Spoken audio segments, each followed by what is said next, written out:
Bandana, thank you for being on Inclusive Cyber. We've been going back for roughly about 6 months. I think I talked to you last November. And do you remember how we met? Because I'm having a hard time. Did you reach out to me or did I reach out to you on LinkedIn? No, I think it wasn't even on LinkedIn. You commented on one of my posts on Instagram. Then I Okay. DM'd you, and then we started having that podcast conversation. Yeah, that's right. So, full disclosure, just last year is the first time I started creating social media. It was way before my time. So, when I started seeing Instagram, TikTok, Twitter, I'm like, nope, I'm too old for that. I'm not even going to bother with that. Not until last year did I get into that. Thank you for reminding me how we initially started talking. So, bottom line, I'm super impressed of your career, and it's barely getting started. You've done amazing things.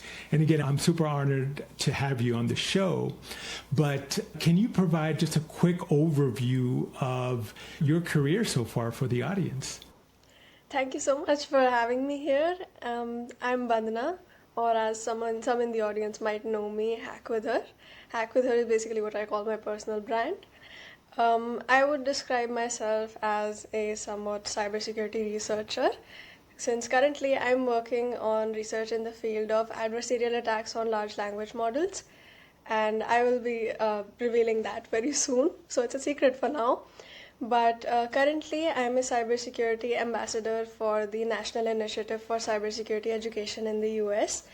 And I recently started as a cybersecurity lead for the United Nations Dynamic Teen Coalition, where I work on leading conversations around cybersecurity for the upcoming generation, which I think are very important conversations that we need to have, especially with these developments in AI. And also, I used to be a competitive programmer on platforms like HackerRank and Geeks for Geeks.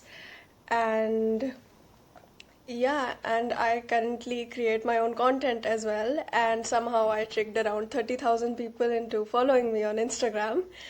And I recently hit 11,000 on LinkedIn. I also participate in vulnerability disclosure programs, which means I basically find vulnerabilities or hack websites to find vulnerabilities in them. I report them to the organization and then they reward me for it in some way. So that way I help secure NASA, the US Department of Education, and the Indian government, where interestingly enough, I reported a data leak involving the financial information of 400,000 government officials. Most of all, I would just describe myself as a girl who knows how to cater to her spidey senses. But yeah, I'm just a very, very curious learner. I think you said the magic word, curiosity, right? A lot of people right now, they're not curious. And I would probably argue we're lacking critical thinking, at least especially here in the US nowadays. You mentioned a lot of great things. So let's start from the beginning. So you're already young to begin with, but you said that you started programming previously. So walk me through your first instance on programming, or what got you into that to begin with? So the story of how I got into programming is very, very interesting. So for that, we're going to have to travel 5 years back in time. No, not 5, I think. 4, to when I was 13. Like a lot of young people my age, I joined a lot of social media platforms, including Instagram. And yeah, that led me to kind of get cyberbullied. And since that was an adverse experience, I lost a lot of friends. So I was a loner in middle school, and that was rough for me. So I used to spend a lot of time by myself, sometimes in the IT lab at school, sometimes at home, just sitting on my computer. And since that was the lockdown time, we had online classes. And I specifically remember one of those online classes was at 7 a.m. It's 9 a.m. right now. That class was at 7 a.m. And I had trouble waking up for this. But yeah, I'm generally a very lazy person. I don't wake up early in the morning. So naturally, I didn't want to wake up for that online class. So what I did was I made a little Zoom bot in Python to join that class for me. at 7 a.m. in the morning and leave it like 10 minutes later, since that was only for attendance. I got into Python since my dad recommended it. He was like, okay, you're lonely, and my mental health was kind of up and down at the time. So my dad was like, why don't you divert your mind there? Why don't you learn Python? So I started learning through W3 schools and Code Chef, and there are so many platforms. And I just started learning by myself. And then I made that Zoom bot. And I used it. I will admit, I actually used it for a very, very long time. I would just sit there in my bed and it would join the classes for me. So it was very fun. And eventually, what I did was I upgraded it. So the night before school, I would actually schedule all my classes and I voice automated it. Because why type it out when you can just speak, hey, join French at this time? And I think I have a video of that I might share with you. So, yeah, that was my first ever project. I was the type of student who would rather join like 3 hours coding a Zoom bot rather than actually spend 3 seconds clicking on the class link. But yeah, that's how I got into tech. That's amazing. So just to make sure I have a mental picture of that, when you program the Zoom bot, is it your face? Is it just a generic background? Does it interact with the teacher? Just curious about that.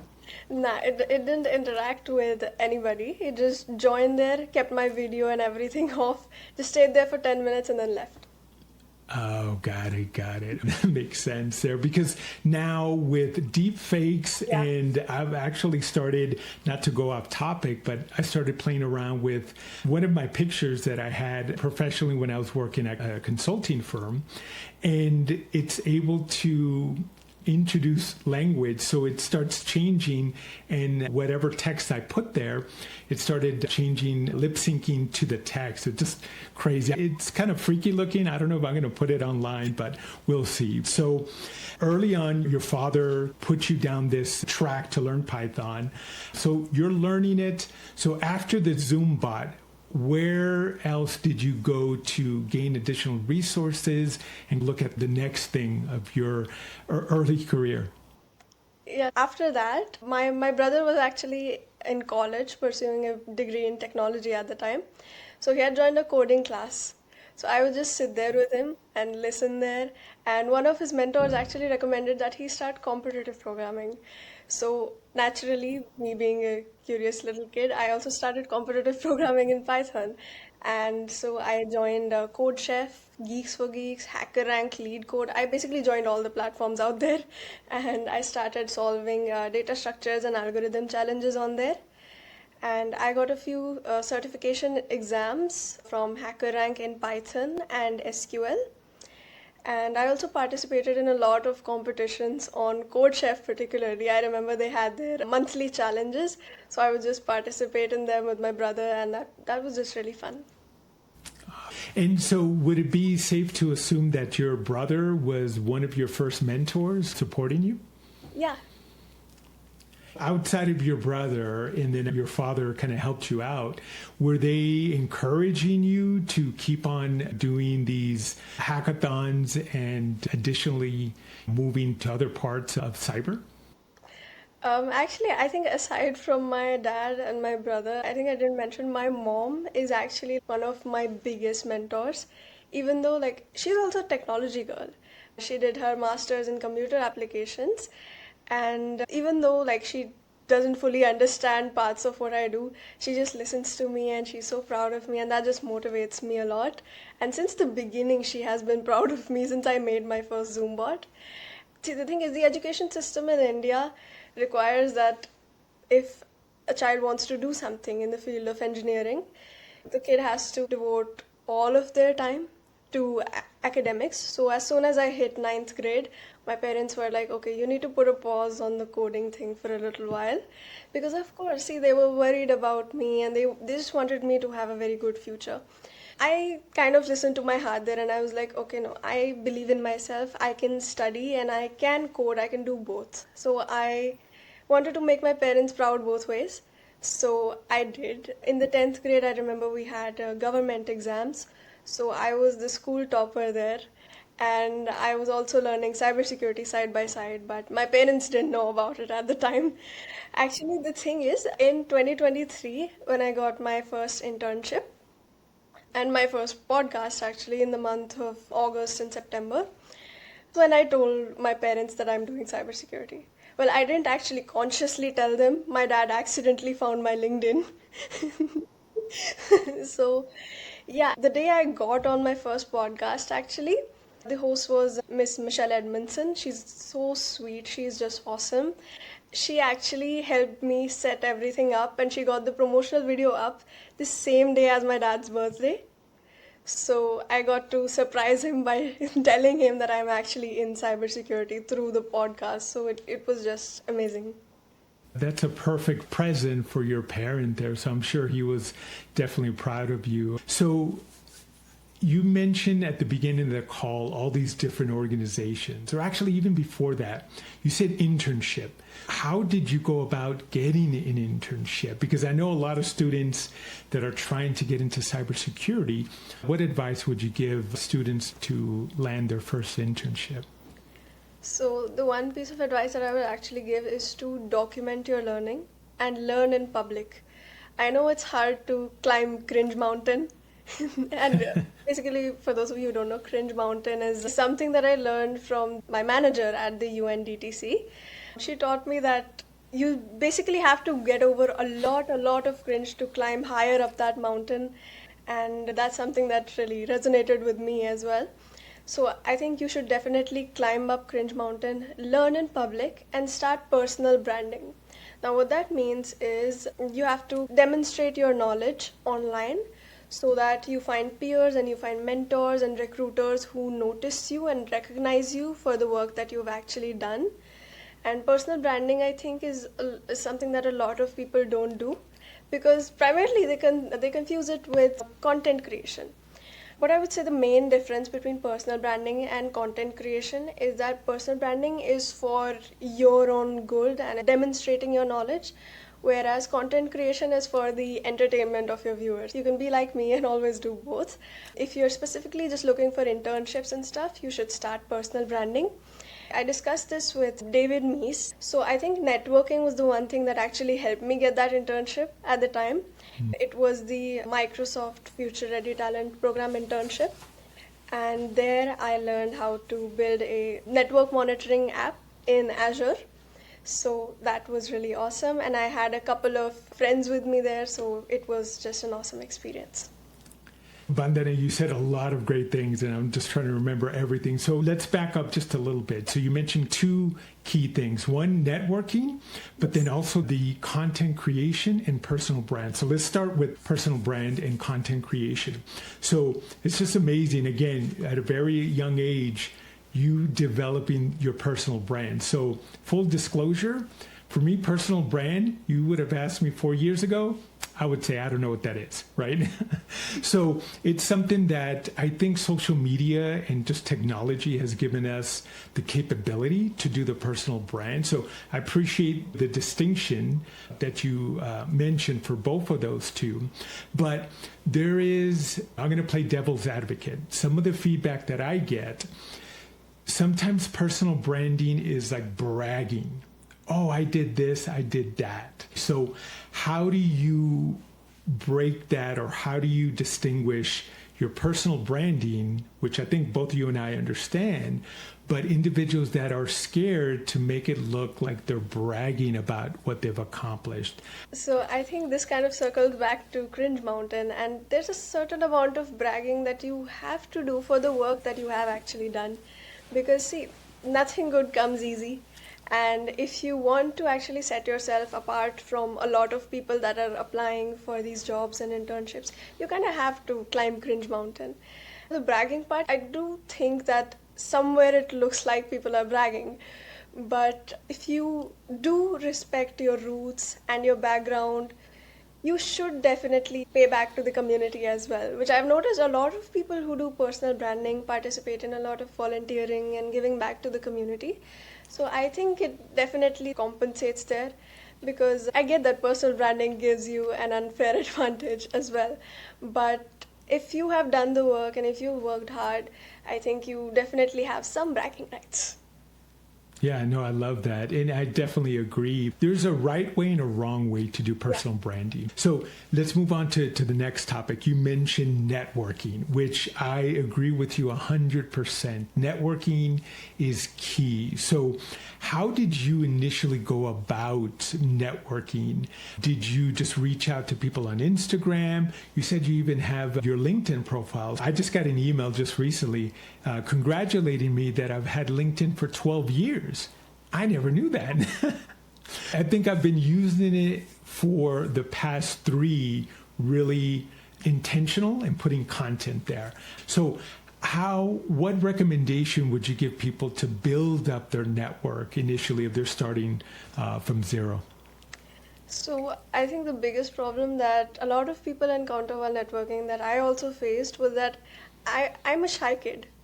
It might not seem like it right now, but I'm a very shy kid and I'm an introvert and I have trouble talking to people that I don't already know. So somebody actually recommended, one of my mentors, her name is Shivani Shetty.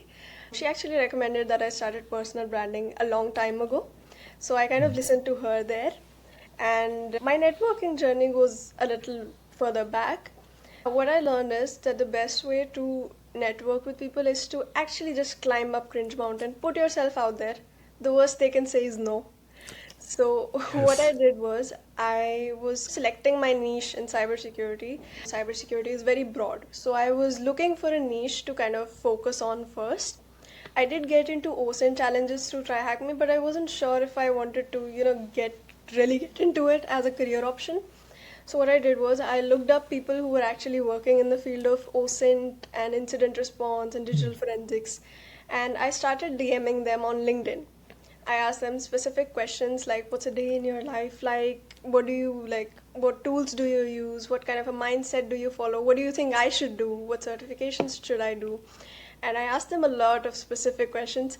Most of them ghosted me, which is totally understandable since nobody owes me their time. But a lot of people were really, really sweet to me. And a lot of people responded and helped me. And I find that just showing appreciation to somebody's work online is a very, very big thing that can help you while networking. Even recently, there's somebody on LinkedIn, I don't know if she'll want me to name her, but she works in the field of OSINT and she's doing really great work. So I'd been following her for a couple of months. I just went into her DMs and I was like, I really appreciate everything that you do. And she actually inspired me to start volunteering somewhere. And she even helped me out and gave me a couple course recommendations. So it's a win-win situation for me. The biggest piece of advice that I would give is to just put yourself out there. I know that it's hard sometimes to get that guidance and that direction. You have to start networking with people. And like you said, what's the worst that's going to happen? They say no, right? And it's very similar to when I reach out to people for being a guest on this podcast. I send like dozens of DMs, and then, the majority of them just ghost me. So I definitely understand and sympathetic about reaching out. And it's okay because, like you said, time is the most precious thing people can give. And if they give you that time, then, those are very unique individuals that love to give back to the communities. Again, networking, key to building up your personal brand. So then once you start building up your network, you said it helped you get your internship. Can you describe a little bit about that? How big was your network at the time when you ultimately got that internship? I think I had around, I would say, 100 followers when I got that internship. I reached out to a lot of people about being, open to work on projects and stuff. And ultimately, I saw a post from one of my friends that he has started at this Microsoft Future Ready Talent program. So naturally, I DM'd him and I was like, wait, how did you get that? So he kind of guided me on how to get started on that internship platform. So he helped me out a lot. And that's kind of how I got started there. And it was a virtual internship, so I was required to complete a couple of courses on Microsoft Azure and using AI with Microsoft Azure. And I particularly interned in the field of cybersecurity. So my capstone project was in the field of network security. I built a network monitoring tool in Azure that actually created virtual networks and monitored them for me. That's amazing. So when it comes to just building up your network, I think you never know where it's going to lead you, right? You never know what new opportunities are going to come. So thank you, Bandana, for sharing that experience. The other question I think I have is, you mentioned at the beginning all these different organizations. How did you break into those? Was it again through your network, just reaching out, DMing people, and then eventually it led to working with those organizations? So actually circling back to a thing you said, you never know where your network is going to lead you. And I think I forgot to mention that I was a guest lecturer at the Indian Institute of Public Administration to government CISOs twice. How I got that opportunity is very interesting. The professor that actually conducts those trainings for government CISOs on cybersecurity, she actually read about me in a book. So I was featured in a book last year, and she actually happened to get her hands on that book. And she read about me and she found me pretty interesting. So she reached out through my LinkedIn, and that's kind of how I got invited to speak there as a guest lecturer. And about NASA and everything, I participated in vulnerability disclosure programs, so they have those on their website. So I reported vulnerabilities on their website, and that's part of bug bounty hunting. So yeah, that's kind of how I got involved with NASA and all those organizations. Thank you for sharing that. Let's shift topics here to generative artificial intelligence. You had also mentioned that you're working with large language models and how potentially cyber threat actors can exploit that. So let's take a macro perspective. What do you think about Gen AI? Is it good, bad for society? And then good or bad for cybersecurity? So for those in the audience that don't know, generative AI is an AI that can generate stuff, put it simply. I think Gen AI existed back in the 1990s as well. But I think now with the advancements with ChatGPT and transformer-based models, I think that it has definitely become more accessible to use Gen AI than ever, and that poses its own challenges.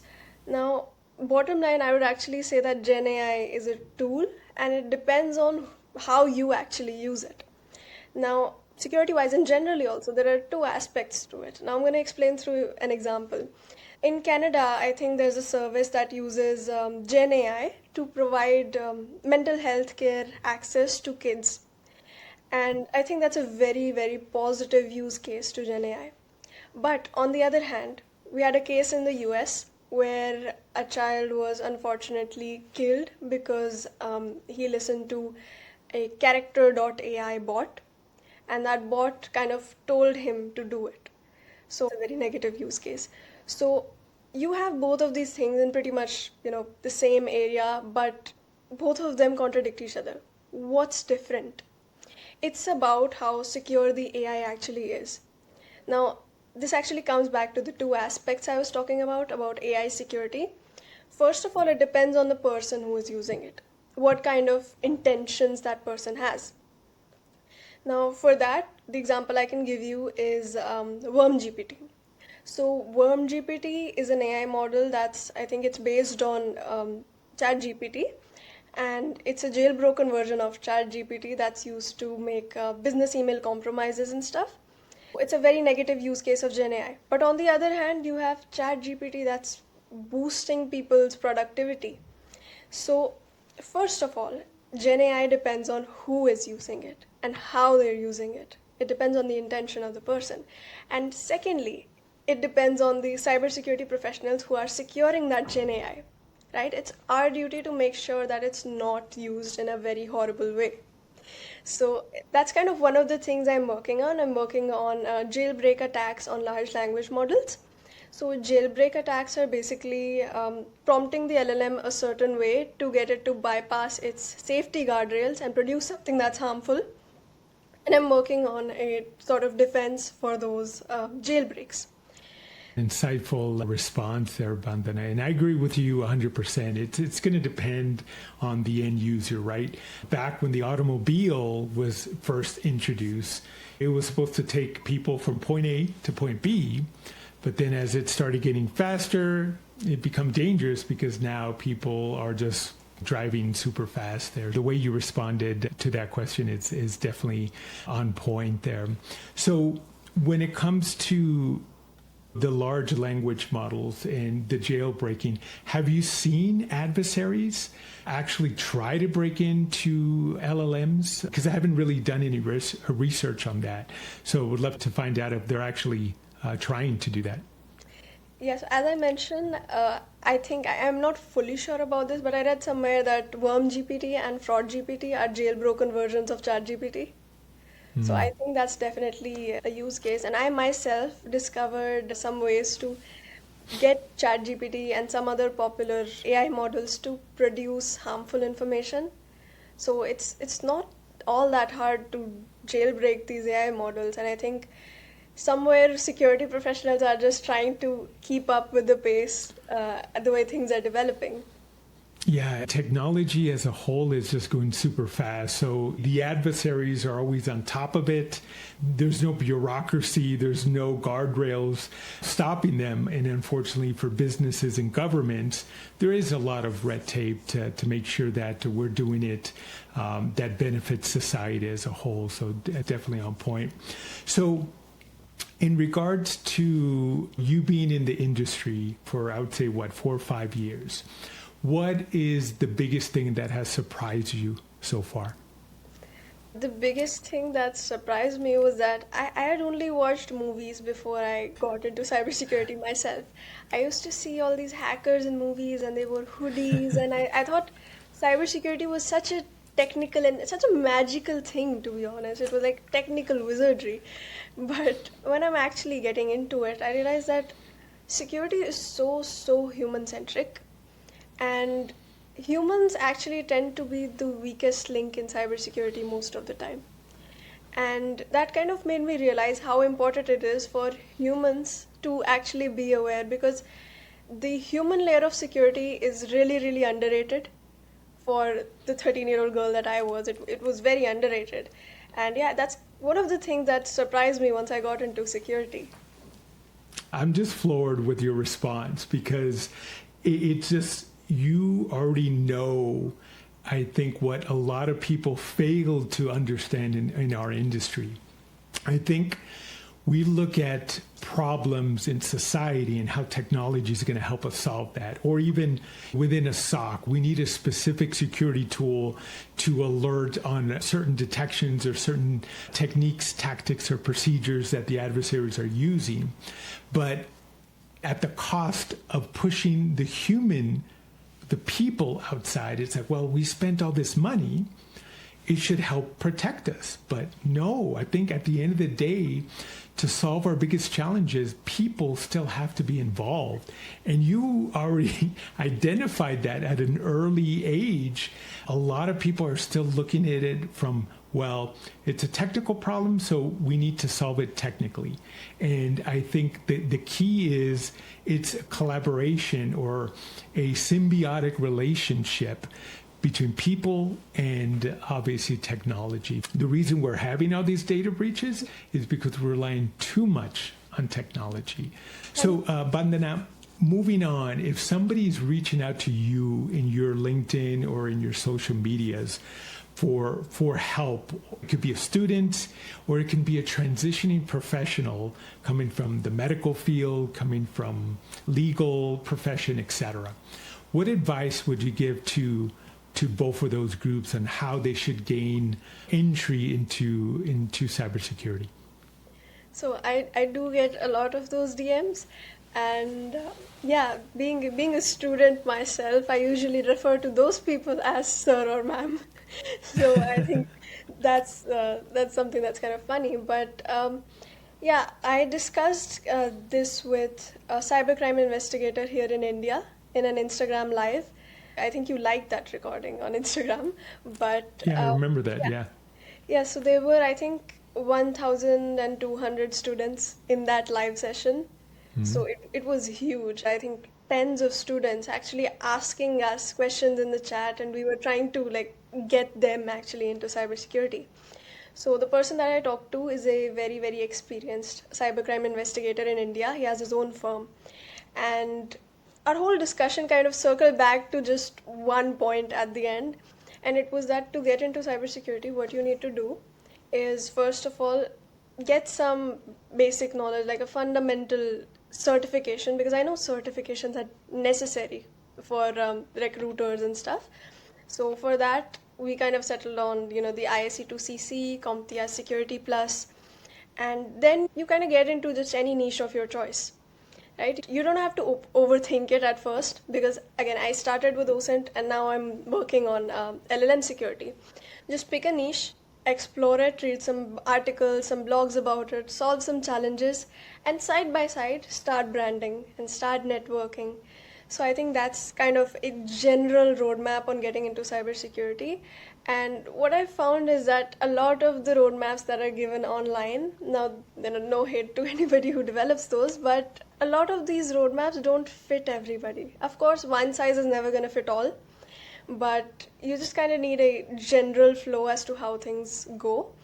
And yeah, so that's kind of what we discussed about getting into cybersecurity. And then at the end of the day, you can ask ChatGPT for Yeah. that basic outline, right? And Yeah. just make your life a little bit easier. So one thing before I forget, you said you watch a lot of hacker movies. What's your favorite? I think it was The Takeover. The Because it had, Takeover. yeah, it's a very underrated movie. I think it's called The Takeover. It was the first movie where I saw a hacker being a girl that kind of felt like me, because she had her nails painted, and she was just an awesome hacker. And I think somebody used her face to deepfake her and used her to kind of pose her as committing murder.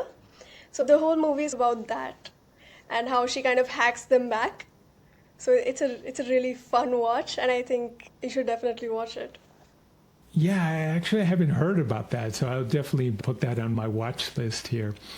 So, Bandana, the other thing I wanted to talk about, I think in our pre-calls last year, I think I might have asked you about where do you see yourself in 1 year, but I think specifically either I or you mentioned 5 years. Where do you see yourself doing within the next 5 years? Actually, I just see myself doing something that I love. And my main motto with Hack with Her and with everything that I do is I want to make the cyberspace that's emerging livable for everyone. Because currently, everybody has a digital identity, right? And everybody's living in two worlds. We're living in a physical world and we're living in a digital world. Now, the physical world has historically established systems of security, but the digital world is very much emerging, and hence the security mechanisms are also emerging. So that way, I want to make the digital world more livable for everyone, whether that looks like promoting accessibility in tech or diversity, and diversity not just to fill quotas, but diversity in general, whether that looks like researching jailbreak attacks on large language models. So in 5 years, I just see myself working in that area. Yeah, I love that. I would have to say within 5 or 10 years, you're probably going to have your own company. You're going to be a CEO. We're going to see you in Fortune 500 magazine. And I'm like, oh, I interviewed her back in the day when she was barely starting. Your future is extremely bright, Bandana, just because of your curiosity and your resilience, right? That cringe mountain. I love that phrase there. So how I end my podcast is I ask my guests what books they have read recently. And actually in one of my pre-calls, they said, I don't read books, which is kind of shocking because I read a lot of books. I don't know if you can see all my books over here. And that's just a portion of it. But she asked, I listen to a lot of podcasts. So now I'm asking both. So whether you read books or listen to podcasts, what recent book or podcast have you heard or read recently that you'd like to share with the audience? I'm actually more of a book person than a podcast person. But I read the web application Hacker's Handbook recently, which is a very technical book. But other than that, I'm trying to learn how to hack cars, which is something that interests me a lot. Automotive cybersecurity is something that's very, very interesting to me. So I'm reading the Car Hacker's Handbook as well. And there's another book, I think it's called Ways to Make Money Hacking Ethically. And it has 30 vulnerability types explained with examples in bug bounty hunting. But other than technicalities, one of the greatest things that I learned from my mentors was that to actually succeed as a leader in cybersecurity, you have to learn the art of how to talk to people and how to negotiate with people. So that's one of the things my mentors taught me. So I started reading a self-help book which is quite literally called How to Talk to People. And it's about the little aspects that make you interesting as a person, whether it's the way you look or the way you talk or the way you blink. I'm kind of getting into that and trying to improve my social skills.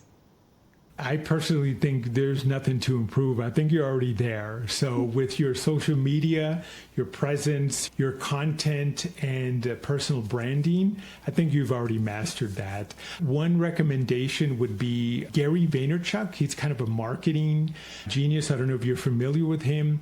He has a lot of social media stuff. He just kind of in the marketing space, ads and stuff like that. And his mantra is stop saying no and start saying maybe, because you don't know where that maybe would lead. I want to thank you, Bandana, for being an incredible guest. I'm just floored with how mature and how level-headed you are already at such a young age. I'm just trying to think of when I was your age. I probably don't want to mention that to the audience, where my mind was and just not really caring about everything. Granted, we didn't have technology like we have today, but again, thank you. It's been an honor to have you on Inclusive Cyber, and I'm just going to be watching your career with you have a fan and a supporter from me. So I'm going to be giving you kudos, and then I would love to find a way to collaborate if possible, have you back on or whatever. Sky's the limit. Yeah, thank you so much for having me.